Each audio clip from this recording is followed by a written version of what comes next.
Hello all. ஃபங்க்ஷன்லாம் முடிச்சுட்டு குட்டியை கொண்டு போய் வீட்டில் விட்டுட்டு அங்கே ரிலேட்டிவ்ஸ் கூடலாம் உட்காந்து அரட்டை அடிச்சுட்டு அப்பாவுக்கு திங்ஸ் எல்லாம் வாங்கி கொடுக்க வேண்டி இருந்துச்சுன்ட்டு நான் கொஞ்சம் முன்னாடியே கிளம்பிட்டேன். அதனால தான் நான் 2 வீலரில் போயிருந்தேன்.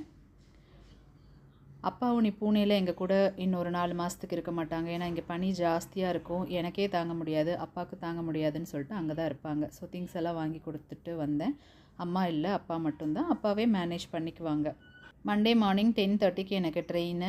டியூஸ்டே ஒரு 11 மாதிரி தான் ட்ரெயின் பூனே வந்து சேரும். அதனால் மண்டே டியூஸ்டே 2 நாள் நான் லீவ் போட்டேன். டியூஸ்டே தூங்கி ரெஸ்ட் எடுக்கணும்னு சொல்லிட்டு நரசூஸ் காஃபி தூள் வாங்கிட்டு வர சொல்லி ஹஸ்பண்ட் சொல்லியிருந்தாங்க. திருப்பியும் மண்டே மார்னிங் போய் நரசூஸ் காஃபி வாங்கிட்டு ரயில்வே ஸ்டேஷன் போயாச்சு. நாத்தனார் தான் கொண்டு வந்து ரயில்வே ஸ்டேஷனில் விட்டாங்க. நாத்தனார் வீட்டிலேருந்து ரயில்வே ஸ்டேஷனுக்கு ஒரு 45 மினிட்ஸ் ட்ராவல். என்னோடய லேப்டாப் பேக்கை ஒரு பக்கமாக ஷோல்டரில் போட்டு உட்காந்துட்டு வந்தேன். அதனால் கை இந்த மாதிரி நடுங்க ஆரம்பிச்சிருச்சு. அப்புறம் நார்மல் ஆயிடுச்சு. டாக்டர் பார்க்கணுமா என்னன்னு எனக்கு தெரியல.